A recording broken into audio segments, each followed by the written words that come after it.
사도행전 14장 1절에서 7절 말씀입니다.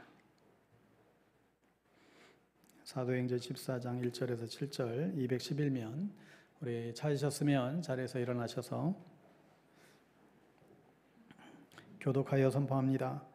이에 이고니온에서 두 사도가 함께 유대인의 회당에 들어가 말하니 유대와 헬라의 허다한 무리가 믿더라.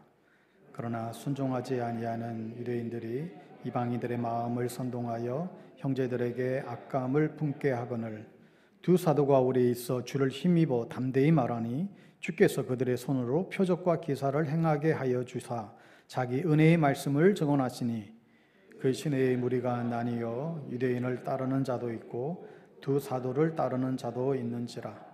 이방인과 유대인과 그 관리들이 두 사도를 모욕하며 돌로 치려고 달려더니 그들이 알고 도망하여 누가오니아의 두 성과 더베와 그 근방으로 가서 거기서 복음을 전하니라. 아멘. 계속해서 복음 전도에 대한 주제 메시지 나누고 있습니다. 오늘은 탈교회 시대 속에서 이 전도자의 자세에 대한 말씀 증거하겠습니다. 자리에 앉으셔도 될 것 같아요. 자리에 앉으셔도 되겠습니다. 여러분, 우리가 어떤 일을 하든지 그 목적을 아는 것이 굉장히 이제 중요합니다. 내가 왜 공부를 하는지, 내가 왜 돈을 버는지, 내가 왜 이 직장을 다니는지 그 목적을 모르면 그 일을 왜 하는지 또 어떻게 해야 되는지 그 방향을 놓치기가 너무나 쉽지요. 그리고 그 일에 어떤 동기부여나 또 그 일을 하는 기쁨마저도 우리가 잃어버리기 십상입니다.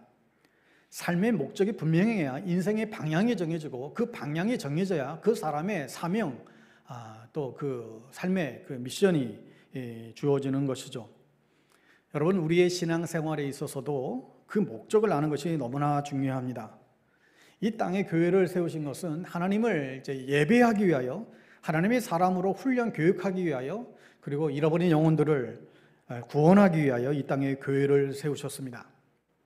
여러분, 이 땅에 여러 종류의 교회가 있지요.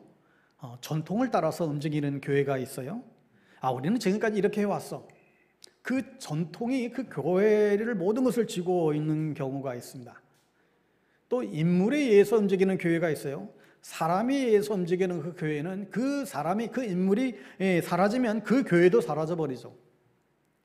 또 건물에 의해서 움직이는 교회, 프로그램에 의해서 움직이는 교회, 많은 행사로 인해서 움직이는 교회들이 있죠. 그러나 성경적인 교회는 목적에 의해서 움직이는 교회입니다. 여러분, 주님이 마지막 남기신 그 유언 속에 우리가 붙들어야 될 인생의 분명한 목적을 우리 가운데에 제시해 주셨습니다. 예수님은 부활하시고 승천하시기 전에 마지막 제자들에게 유언처럼 명령하셨지요. 너희는 예루살렘을 떠나지 말고 아버지께서 약속하신 것을 기다려라. 오직 성령이 너에게 임하시면 너희가 권능을 받고 예루살렘과 온 유대와 사마리아와 땅끝까지 이르러 내 증인이 되리라. 실제적으로 오순절날 성령의 강림 이후에 사도들은 예수의 증인으로 살아갔습니다. 그것이 사도행전의 이제 내용입니다. 이 말은 누구든지 성령이 임하시면 예수의 증인된 사명을 살아야 된다는 거죠. 성령님은 누구에게 임합니까? 예수를 구주주로 고백하는 구원받은 사람들에게, 그리고 그 공동체에 성령님은 임하신다 약속했습니다. 하여 교회를 세운 목적은 예수 그리스도를 증거하기 위하여 이 땅에 교회를 세워주셨습니다. 그러므로 전도하고자 하면 나는 전도의 은사가 없어요. 그거는 나랑 상관없는 이야기예요. 거리에서 전도하다가 부딪히면 저 제발 좀 모른 척하고 지나가 주세요. 이럴 일이 아니라는 거예요. 전도는 무슨 은사 받은 사람들만 하는 것이 아니라 모든 그리스도인들에게 내 증인이 되라고 말씀하셨습니다. 물론 은사에 따라서 증거의 형태는 달라질 수 있지만 증거는 모든 성도의 사명이라는 것입니다. 우리가 이번 8월에 복음 전도에 대한 주제로 계속 메시지를 나누고 있는데, 그렇다면 어떻게 이 증인의 삶을 살아갈 수 있을까? 여러분, 주님은 우리에게 증인의 삶을 살아갈 수 있도록 복음을 담대히 전할 수 있는 권능을 주신다 그랬죠. 오늘날 예수 믿고 교회 가는 것이 굉장히 촌스럽고 부끄럽다라고 말하는 시대 속에서 우리가 이 복음을 전하는 증인이 되기 위해서는 무엇보다도 내 자신이 복음에 대한 확신과 자기 자신이 그 복음의 메시지를 분명히 준비해야만 합니다. 교회는 이 사명을 감당할 때에 그 교회의 정체성을 확보하게 됩니다. 하지만 오늘날 시대는 이 모더니즘, 포스트 모더니즘 또 그 지금 이후를 지금 지나면서 복음 전도는 어느 시대보다도 사실 어려운 그런 상황에 놓여 있습니다. 무엇보다도 교회가 전도를 강조하지만 실제적으로 소위 효과를 보지 못하고 있다는 거예요. 성도들은 전도가 짐으로 여겨지고 또 사회적으로 또 기독교에 대한 반기독교적인 정서가 깊이 뿌리가 내려지고 기독교에 대한 많은 그런 비난들을 보내고 있을 때에 또 불신자들이 전도에 대해서도 굉장히 적대감을 드러내고 있죠. 여러분, 그나마 전도를 이제 한다고 하는 그런 교회들도 어떻습니까? 전도 물품을 나눠주고 전도주를 나눠주는 것에 그치는 것이 사실 대부분의 상황이죠. 기독교에 대한 진지한 대화나 어떤 복음을 제시하지도 못하고 단순히 이거 휴지 받아가세요, 우리 교회 나오세요, 우리 교회 여기 있어요, 이거 한번 읽어보세요, 여기에 그치는 경우가 사실 대부분입니다. 그리고 그렇게 실상 그렇게 나름대로 그렇게 열심히 애썼는지 모르겠지만 사실 그거 받고 오늘날 교회 오는 사람들은 참 찾아보기가 어려울 정도입니다. 안타깝게도 과거에 보면 지하철에서 없어져야 될 1순위 그 설문에 이 전도가 뽑혔습니다. 여러분, 하여 우리의 전도 방법에 대해서도 우리는 계속해서 우리는 다시금 생각해 봐야 됩니다. 정말 교회가 이대로 되는가? 혹시 다른 방법은 없을까? 시대가 달라지고 있기 때문에 이 복음을 전하는 방식도 계속해서 다양하게 변화될 필요가 있죠. 가장 큰 문제는 사실 다음 세대들이 이 교회를 지금 떠나는 데 있어요. 더 이상 그들에게는 교회가 매력적이지가 않습니다. 그래서 소위 오늘날 이 MZ세대에게 복음을 제시하는 것과 기성 어른들에게 복음을 제시하는 방식은 굉장히 달라질 수밖에 없어요. 서울 인구의 한 35%, 또 전체 인구의 한 37%가 MZ세대에 속한다라고 사회학자들은 얘기합니다. 이 부분에 대해서 다음 주일에 계속해서 더 다루겠는데 한 가지 예를 들면 이렇습니다. 이 MZ세대의 주된 특징은 아시다시피 디지털 시대이고 굉장히 개인주의적 성향이고 현재 지향적인 특성을 가지고 있어요.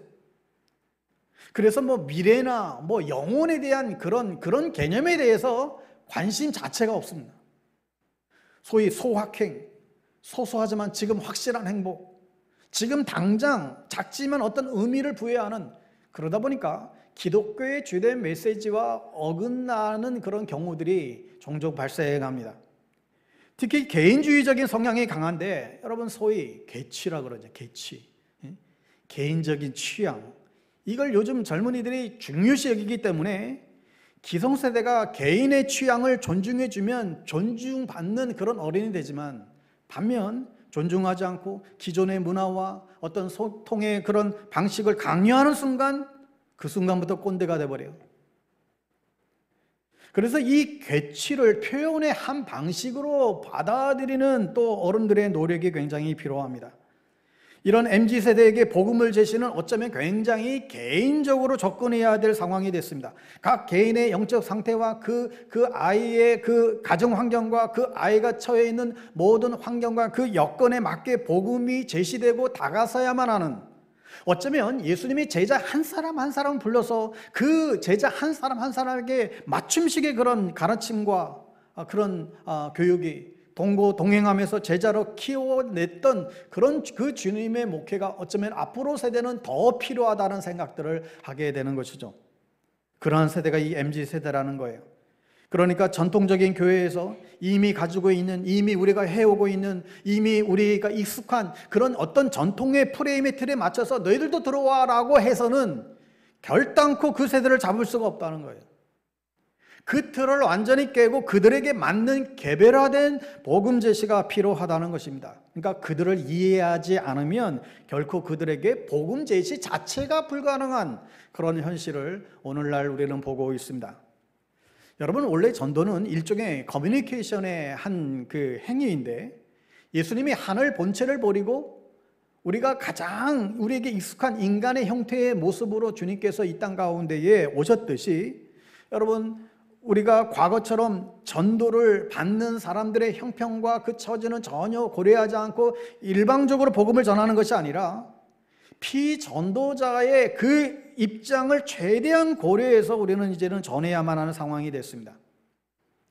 여러분, 몇 해 전부터 경제계에서 주로 사용하는 마케팅 방법이 착한 마케팅입니다. 우리가 많이 접하죠. 개발 산업 발전에 역점을 두었던 시기에는 생산자가 사회의 주체로서의 기능을 했지만, 이제 오늘날 산업 구조가 더욱더 발전되고 더 고도화되는 이 시점에서는 생산자가 아니라 소비자에게 더 주도권을 주고 있지 않습니까? 여러분, 이처럼 전도도 불신자의 입장에서 다시금 생각해 보자는 거예요.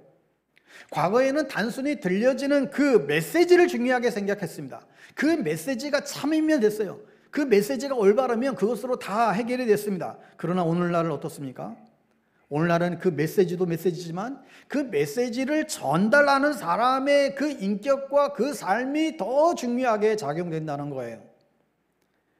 그래서 증거를 전하는 행위보다 더 중요한 것이 증인의 자질에 있습니다. 증인이 아니면서, 내가 참된 증인이 아니면서, 내가 정말 내 안에 정말 예수가 없으면서 증거하고 있다 보니까 증거하는 사람들의 그 모습에 안 믿는 사람들이 실망하고 기독교 전반에 대한 그런 혐오 현상들이 일어나게 된다는 거예요. 이 시대의 복음과 선교를 결정하는 중요한 것은 그 증거하는 자의 증인됨에 있습니다. 그래서 증인의 자질이 곧 그 복음의 메시지와 가치, 의미를 결정해 버리고 있습니다. 성령의 열매보다 성령의 은사를 더 중요하게 여기고 예배의 행위에 초점을 맞춘 채 예배자가 되어야 함을 놓쳐버리는 경우가 많듯이, 예배의 질을 결정하는 것은 예배자에게 있습니다. 오늘 우리가 찬양 예배도 드리지만 특별히 찬양으로 예배를 섬기는 사람들이 기능인이 아니라 참된 예배자로 설 수 있도록 계속해서 그들의 영성을 위해서 기도해 주고 격려해 주셔야 됩니다. 전도에 있어서도 동일하죠. 꽁 잡는 게 배가 아니라 복음을 전하는 자가 세상과 구별된 삶을 가진 것, 세상과 차별성을 가지고 구별된 삶을 살아가는 것이 가장 큰 전도라는 거예요. 마태복음 5장 16절 말씀대로 이같이 너희 빛을 사람 앞에 비치게 하여 그들로 너희 착한 행실을 보고 하늘에 계신 너희 아버지께 영광을 돌리게 해라. 빛을 비춘다라는 것을 착한 행실로 그렇게 표현을 했어요. 착한 행실로 감동을 끼치고 그것을 통해 사람들이 하나님께 영광을 돌리게 해라. 말뿐만 아니라 우리의 삶을 통해서 전도하라고 말씀하는 것입니다. 그저 전도주 한 장 나눠주면서 예수 믿으라고 외치는 것도 필요할 수 있습니다. 그러나 이미 지금 기독교가 이미 사회 전반에 사실 다 이미 알려져 있고, 더군다나 이 기독교의 부정적인 이미지가 지금 스며든 이 현 시점에서 더욱 그리스도인들의 착한 행실로 세상에 감동을 끼쳐야 됩니다. 이것을 우리는 다른 말로 선한 영향력이다 그렇게 표현을 하는 것이죠. 여러분, 모라비안 교도들은 전도는 말로 하지 않고 삶으로 합니다. 말은 필요할 때만. 여러분, 우리는 말은 하고 이 삶이 안 따라가는 게 사실 이게 문제죠.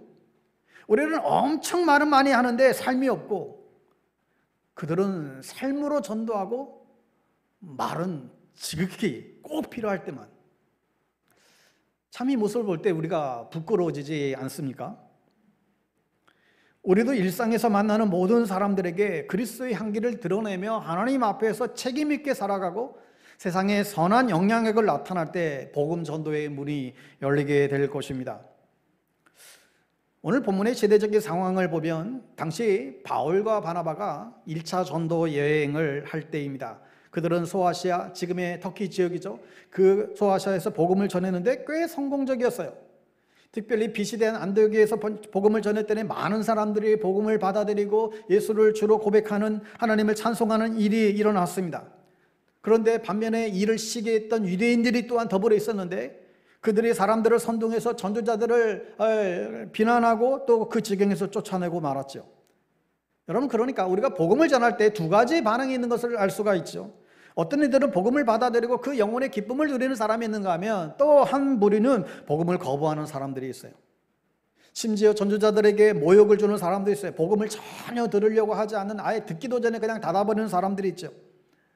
예전에 어떤 분이 거리에서 전도를 하다가 이런 좀 안타까운 그런 상황도 겪어노라고 그런 당혹감을 감추지 못했던 기억이 있어요.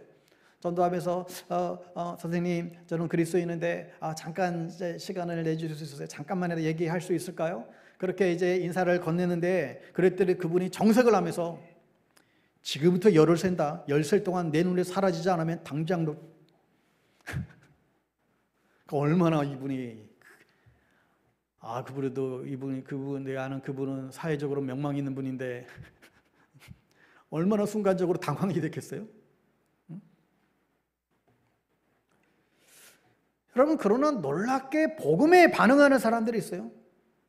심지어는 나도 당신이 믿고 있는 그 신앙을 내도 믿고 싶다고 순수히 고백하는 사람도 있고, 또 눈물을 흘리며 영접하는 사람들도 있습니다.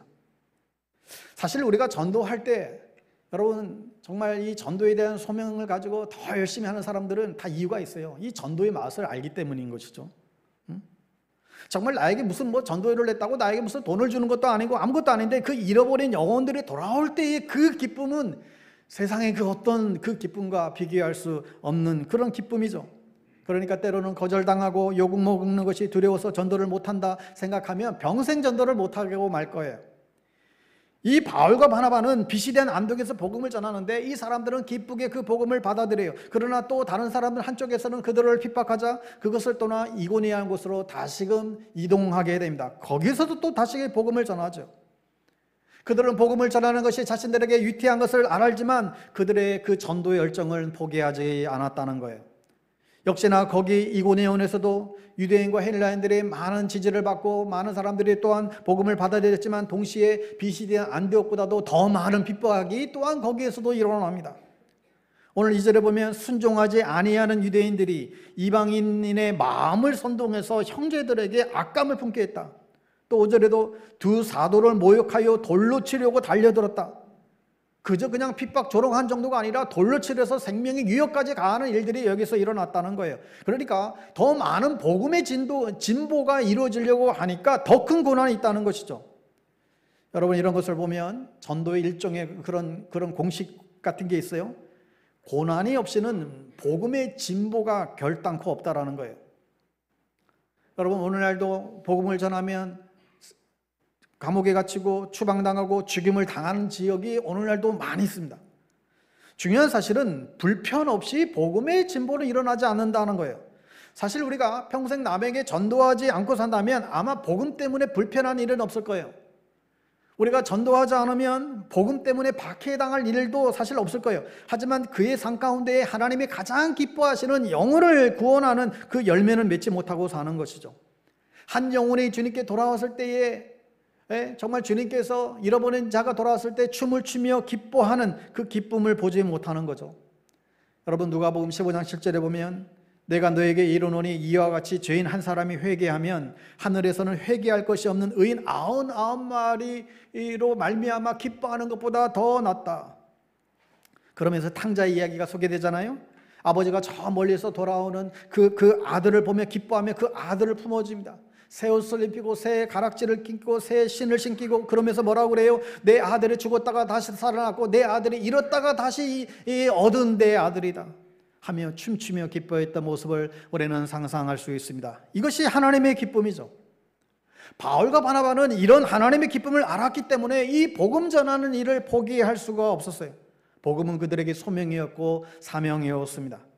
여러분, 그런데 2000년이 지난 오늘날 똑같은 복음을 듣고 똑같이 예수를 믿고 있는 오늘 우리들에게는 이러한 열정이 우리에게는 사라져버렸다는 거예요. 그 이유가 어디 있을까요? 세계적인 또 전도자 중에 한 사람인 빌 브라이트 박사님은 여기에 대해서 왜 그리스도인들이 복음을 전하지 않을까에 대한 연구를 했어요. 그러면서 신앙인들이 전도하지 못하는 세 가지를 그분은 이렇게 요약해 놨습니다. 그게 뭐냐면 첫째가 영적인 무기력 상태에 빠졌다는 거예요.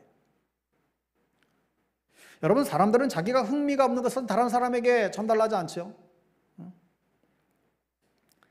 제가 어릴 때 TV에 기억나는 지금도 흥미로웠던 TV 프로그램 가운데 레슬링이 있어요. 레슬링. 여러분 다 기억하시죠? 어르신들은 뭐 앞에서 치고받고 싸우고 온갖 난리가 터져도 나중에 기밀이 등장해서 박치기 한번 하고 코브라 트위스트 이거 딱 하나면 이제 그 게임이 이제 끝나잖아요. 또 그 다음 날 되면 학교 가면 아이들이 레슬링 경기가 당연 화제였고, 또 그 코브라 트위스트 뭐 연습한다고 흉내 낸다고 난리를 쳤던 그 기억도 아직도 납니다. 왜요? 그게 흥미가 있으니까. 그런데 흥미가 없는 일에는 관심도 없고 이야기조차 하지 않지요. 여러분, 그런데 우리가 은혜를 받았어요. 그러면 내 안에 예수가 채워졌어요. 그런데 정말 내 안에 예수를 믿고 예수에 대한 그런 감격 때문에 우리는 정말 주체할 수 없는 기쁨이 우리 가운데 있는데도 불구하고 이걸 정말 사실 우리가 이걸 알면 우리가 멈출 수 없잖아요. 여러분, 정말 맛있는 맛집만 하나 알아도 우리가 주인들에게 소개를 하듯이 내 안에 예수가 가득 찬 사람들은 이 예수를 전하고 싶은 마음이 막 생기는 것이죠. 하지만 영적인 무기력 상태에 들어가 버리면 이게 사라져 버린다는 거예요. 그래서 빌 브라이트 박사님은 이렇게 얘기했습니다. 많은 그리스도인들의 삶 속에서 그리스도인들의 기쁨은 날마다 정신없이 바쁜 생활과 물질적 추구와 고백하지 않는 죄로 무디어지고 있다. 에베소 교회인들처럼 이 사람들은 처음 사랑을 버린 것이다. 그러니까 이 영적인 무기력증, 영적으로 메마르고 또 좌절감을 느끼고 있다면 첫 사랑을 잃어버린 것이라고 그분은 지적합니다. 마치 회전목마를 타듯이 달리는 것 같은데 늘 그 자리에 있는 것이죠. 이런 영적인 무기력 가운데 빠지게 있다라고 한다면 두 가지를 확인하라고 얘기를 합니다. 첫째는 나의 삶에서 고백하지 않는 죄가 있는가 확인하라는 거예요. 내 삶 가운데서 고백하지 않는 죄가 있다라고 한다면 그 죄를 회개하고 하나님의 용서를 받아들이라 권면합니다. 두 번째는 내가 성령의 지배를 받고 있는가 확인하라는 거죠. 그 말이 뭐냐면 내 마음의 왕자에 하나님을 왕으로 모시고 있는지, 그래서 그분께 내 인생을 맡기고 그분께 순종하는 삶을 살아가고 있는지 그걸 체크하라는 거예요. 성령님께 내 삶을 맡기지 않으면 우리의 삶은 영적인 무기력에서 헤어나오지 못하죠. 그렇게 되면 당연히 그 상태 속에서는 복음을 전하는 일은 꿈도 꾸지 못합니다. 세 번째 이유를 들기를 사단, 적의 전술에 휘말려 있을 때 전도를 못한다는 거예요. 여러분, 영적 세계에서는 하나님의 자녀와 사단의 자녀 둘로 딱 구분할 수 있죠.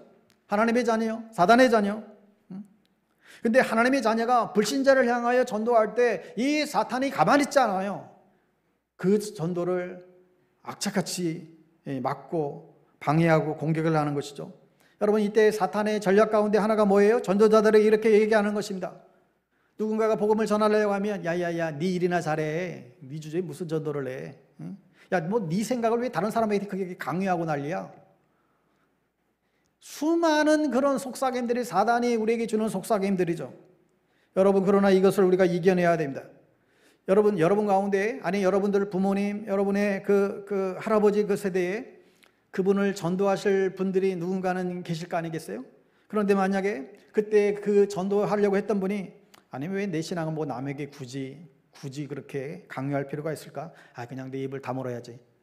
여러분, 만약에 그 전도자가 그렇게 생각했다라고 한다면 여러분의 할아버지 부모님 세대는 복음을 받아들이지 못했을 것이고 어쩌면 우리도 이 자리에 있지 못할 수도 있겠죠. 누군가가 우리에게 복음을 전해준 사람이 있기 때문에 지금 우리는 복음의 은혜 아래에 우리는 놓여져 있습니다.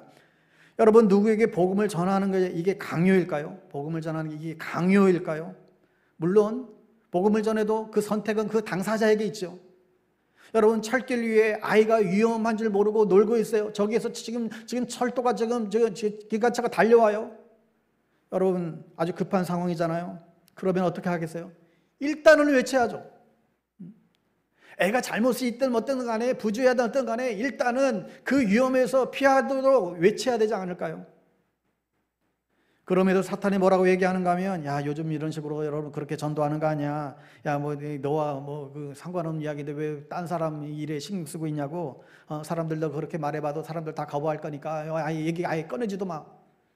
계속해서 우리에게 위협하고 전도하는 것을 두렵게 만들어요. 하지만 여러분, 두 가지를 기억하셔야 됩니다. 첫째는 세상에는 우리에게 복음을 듣고 싶어 하는 그런 사람들이 있다는 거예요. 전도를 받고자 하는 사람들이 있어요. 반드시 있어요. 좋은 교회를 만나고 싶어 하는 사람들이 반드시 있어요. 주님이 예배하시는 사람이 있다는 거예요. 누군가가 전하기만 하면 그래요, 내가 기다렸어요, 갈게요 하는 사람이 반드시 있다는 거예요.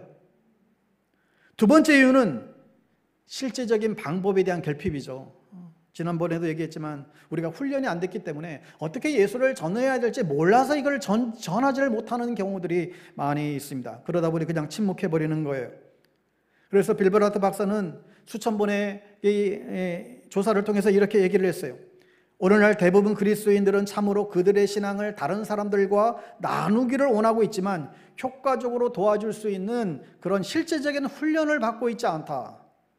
그리스도를 복음을 전해야 되는 것은 알지만 전해야 될 그런 실제적인 전도 방법을 너무나 모르고 있다.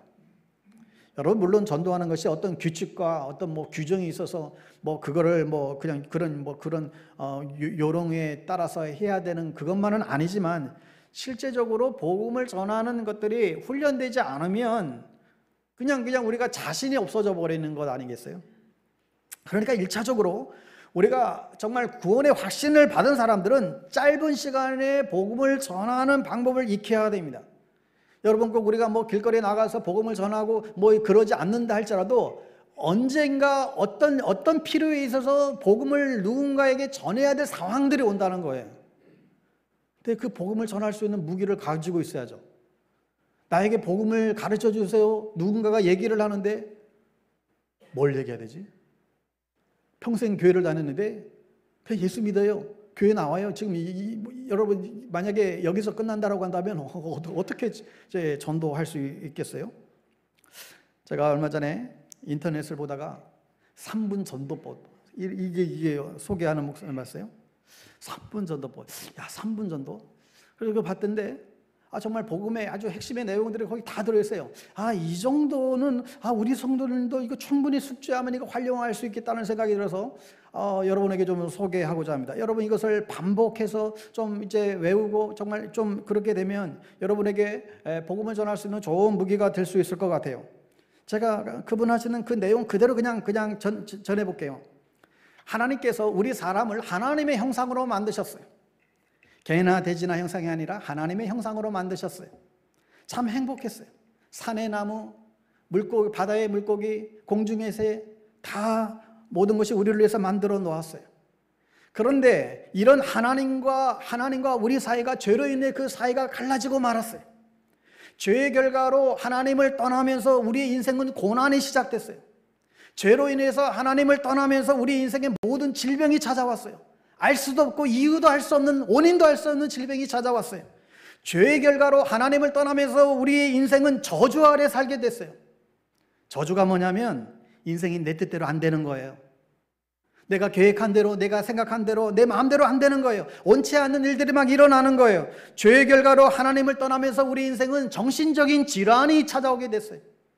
사람이 멀쩡한데 미치는 거예요. 사람이 멀쩡한데 우울한 거예요. 두렵고 공황장애가 막 찾아오는 거지요. 죄의 결과로 하나님을 떠나면서 우리 인간에게는 죽음이 찾아오게 됐어요.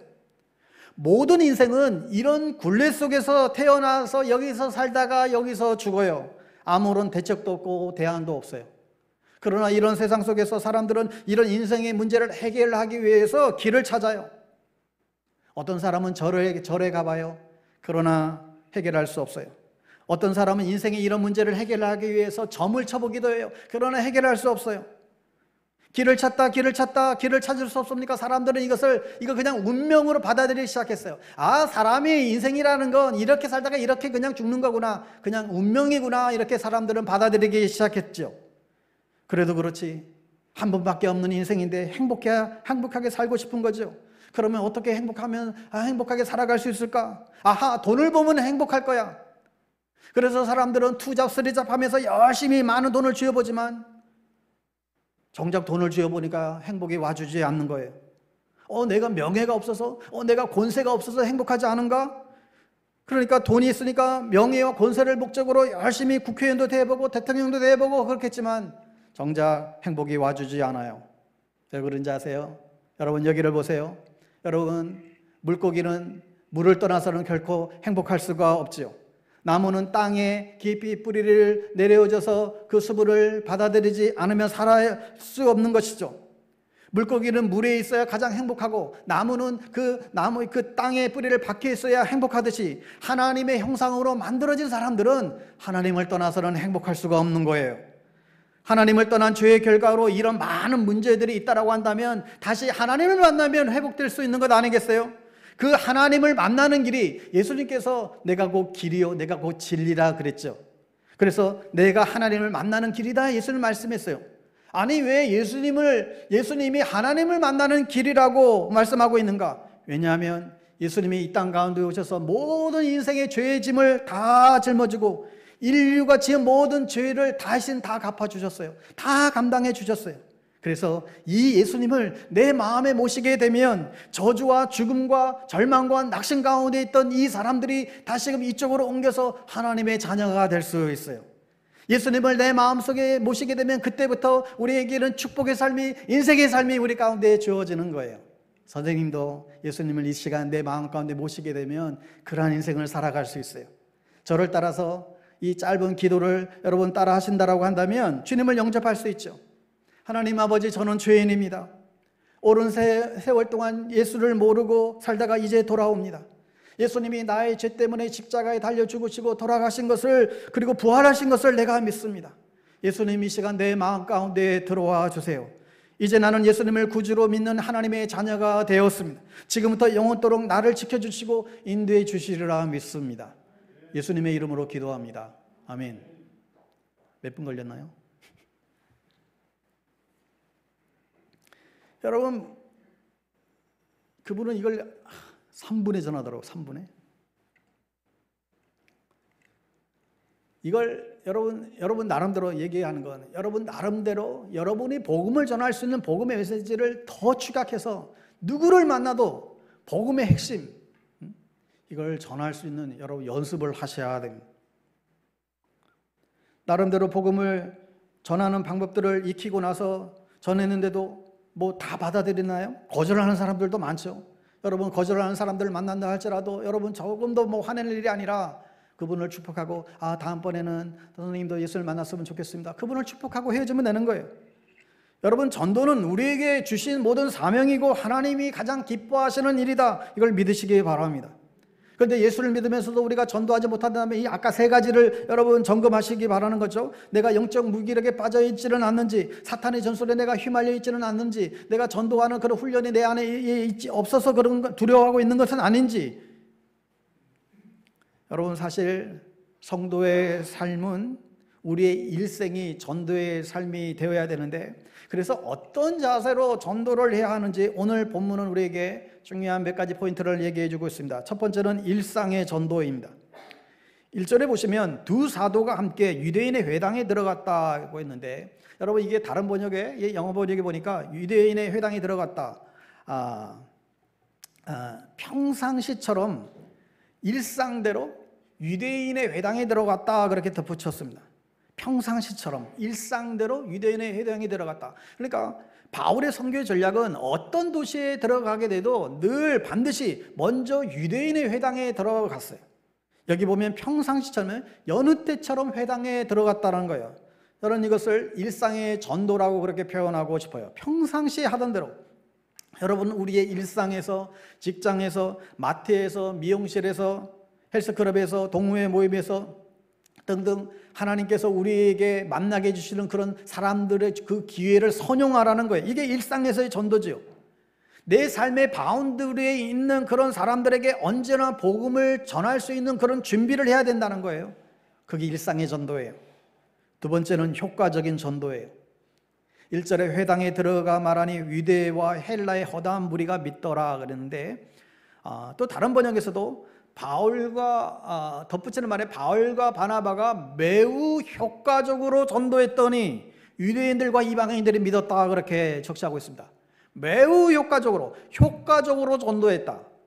여러분, 전도를 할 때 상대에 맞는 효과적인 전도가 너무 필요하잖아요. 그래서 스티브 쇼그린이 쓴 자연적 전도라고 하는 책이 있습니다. 여기에 보면 이분이 복음을 전하는 전도자의 3가지 유형을 이렇게 소개했어요. 첫째는 상어형, 두 번째는 잉어형, 세 번째는 돌고래형인데, 첫 번째 상어형은 굉장히 공격적이고 굉장히 좀 지배적이잖아요. 아주 공격적인 그런 전도하는 스타일이에요. 그러니까 이 세상은 악하니까 막 사람들에게 그 거짓된 이 죄악된 세상 막 그러면서 막 쌍고치고 막 쏴대는 거예요. 한 방에 그냥 막 해결하려는 사람들이에요. 어떤 장기적인 전략보다도 그냥 진짜 단방에 끝내려는 그런 전도 방식이에요. 예수 안 믿으면 지옥 가요. 지금 영접하지 않으면 영원한 불문에서 불이 지글지글 타오르는 그 불꽃에서 죽는단 말이에요. 이런 거죠. 막 밀어붙여요. 자칫 이단들이 가스라이팅 하는 것처럼. 예전 같으면 예수 천당 불신지옥. 물론 특별한 그런 전도의 사명감을 주시는 분들이 계시죠. 물론 그러나 이런 전도 방식이 또 예전에는 뭐 지금도 이게 어떤 사람에게는 충격이 되어서 영접하는 이들도 있을 거예요. 그러나 지금은 전반적으로 이런 전도가 오히려 복음을 막아요. 전도가 전도를 방해하는 일이 돼버린 것입니다. 여러분, 불신자들이 가장 싫어하는 전도, 바로 공공장소에서 목소리 높여서 큰 소리로 외치는 전도예요. 그런 사람을 광신자로 그렇게 보게 되고, 그런 사람을 오히려 신뢰하지 못하게 되죠. 신뢰하지 못하는 사람이 복음을 전하는데 전하는 그 복음까지도 신뢰하지 못하게 되는 결과를 가져오게 됩니다. 두 번째 형은 잉어형 전도자들이 있다는 거예요. 이 잉어는 상어와 반대로 너무나 무기력해요. 너무나 약하기 때문에 내가 누군가의 삶을 변화시킬 수 있을까? 아예 그런 생각조차 안 해요. 그냥 강 밑바닥에 살면서 다른 고기들의 그 먹은 찌꺼기만을 먹고 살아요.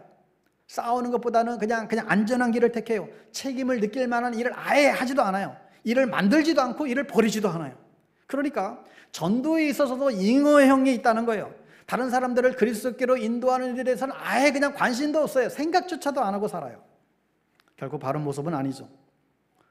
세 번째, 우리는 돌고래형 전도자가 되어야 한다는 거예요. 돌고래는 상어와 잉어를 그냥 이제 합쳐놓은 결합한 모습인데, 상어가 아주 막 그냥 지나치게 치경을 발휘하고 잉어는 거의 성취감이 없는데, 이 돌고래는 깊은 목적 의식을 갖고 있으면서도 또 굉장히 자기의 삶을 즐긴다고 그래요. 그러니까 여러분, 우리 막 돌고래 시도 가면 막 사람들이 몰리죠. 보통 상어형 전도하는 사람들은 막 그렇게 막 밀어붙이니까 사람들이 막 피해요. 그래서 돌고래처럼 전도하라는 거예요. 사람들이 그 사람 주위에 몰려들도록 매력적인 사람이 되라는 거예요. 그 예로 저자는 설명하기를, 이 쇼핑몰 전도, 마트 전도에 대해서 예를 들고 있는데, 자신들의 교우들을 데리고 그 쇼핑몰에 피켓을 들고 전들이 나눠주고 막 쇼핑몰을 막 휘젓고 다니고 그러지 않는다는 거예요. 대신에 그곳에 가서 사람들의 필요를 먼저 채워준다는 거예요.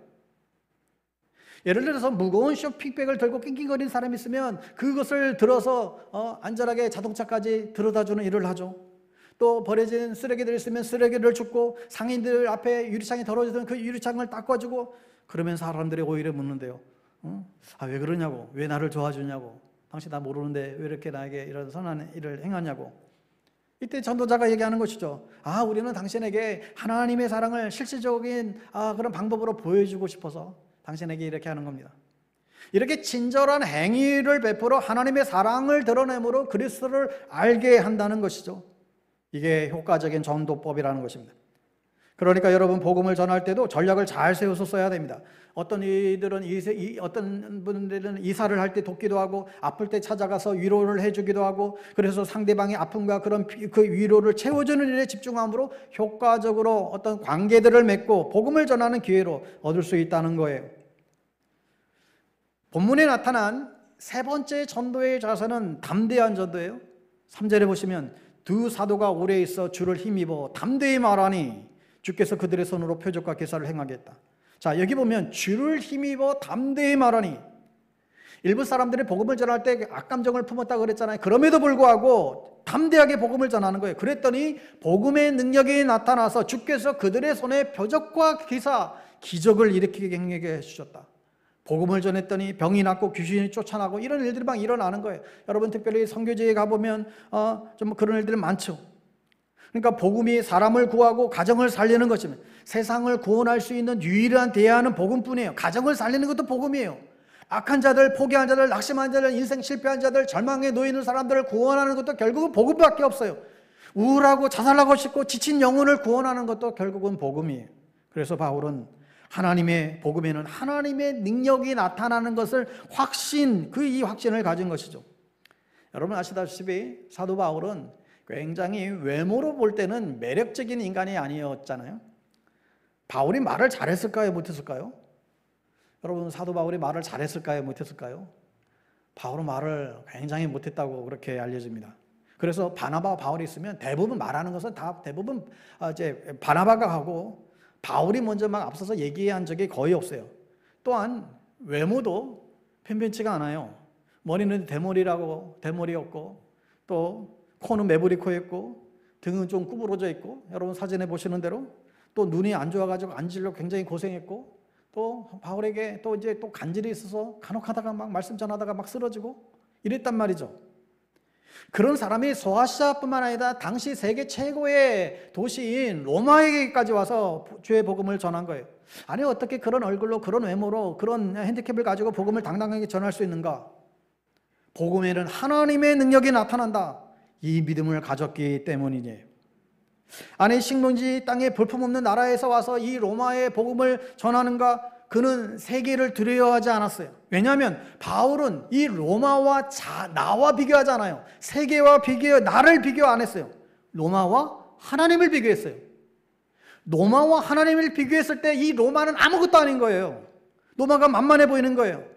이 세계와 만물을 창조하신 그 하나님을 비교하니 이 세계는 그냥 자기 속을 안에 있는 거죠.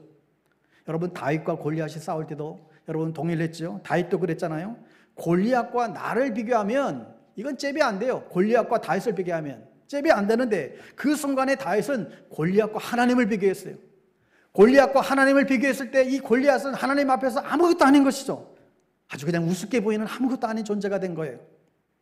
여러분은 복음의 능력이 그래요. 로마도 세계도 두려워하지 않아요. 그래서 로마서 1장 17절에 내가 복음을 부끄러워하지 아니하노니 하나님의 계시는 이 복음을 듣고 나갈 때 전혀 두려움이 없는 거예요. 우리는 이 사도 바울의 이 담대성을 배워야 합니다. 여러분 복음 증거를 위해서 헌신할 때 하나님은 또한 우리에게 놀라운 축복의 약속의 말씀을 해주시죠. 너희는 가서 모든 족속에게 제자를 삼고 세례를 주고 내가 너에게 분부한 모든 것을 가르쳐 지켜라. 그랬을 때 마지막 말씀에 어떤 말씀이 여러분 따라오고 있습니까? 내가 너희와 항상 함께 있으리라. 이 약속이에요. 여러분 하나님의 백성들에게 가장 큰 축복이 뭐예요? 임마누엘. 내가 너와 함께 하겠다. 네가 어떤 상황에 있든지 어떤 아픔에 있든지 어떤 괴로움에 있든지 어떤 위험에 있든지 내가 너와 함께 하겠다. 여러분 우리가 그냥 예배 속에서 하나님의 그냥 임재를 느끼는 그것만으로 끝나서는 안 돼요. 우리의 삶이 복음을 위해서 살아갈 때 그 복음을 위해서 살아가는 사람들과 내가 영원토록 너희들과 함께 하겠다 약속이에요. 그리고 우리를 그냥 보내지 않고 너희들에게 권능을 주겠다는 거죠.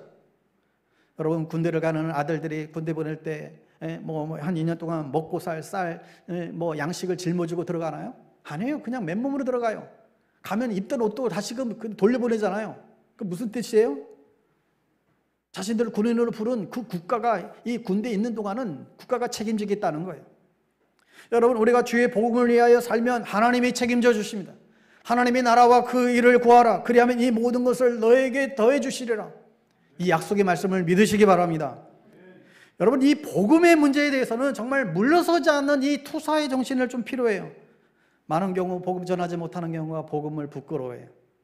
저 사람이 예수님께 관심 없는데 괜히 교회 얘기 꺼냈다가 괜히 그냥 관계만 이상해지는 것이 아닐까? 여러분 이런 생각들이 자꾸 드니까 복음을 전하는 데에 주저하게 되죠. 그냥 맘 편한 게 최고지. 침묵이 금이지. 입을 닫아버려요. 여러분 전도자의 자세는 담대함이에요. 복음의 능력을 믿고 담대히 전하면 뭐가 나타난다? 표적과 기사가 나타난다. 삶 속에서 기적을 경험하기도 하고 치유를 경험하기도 하죠. 병자를 위해서 기도했는데 병자가 낫고 귀신이 떠나고 이런 일들이 현장에서도 특별히 선교지에서는 이런 일들이 너무너무 별의별 사건들이 일어나죠.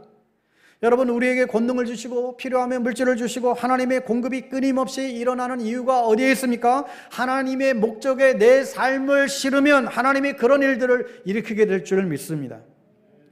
마지막 네 번째 자세는 중단 없는 전도예요. 바울과 바나바가 이고니에 안에서 있는 관원들과 유대인들이 돌을 들어서 이제 자기를 막 쳐 죽이려고 하니까 그 다음에는 또 어디로 도망갔는가 하면 조금 밑에는 루스드라와 더베 지역으로 또 옮겨갔어요. 거기서 또 복음을 전해요.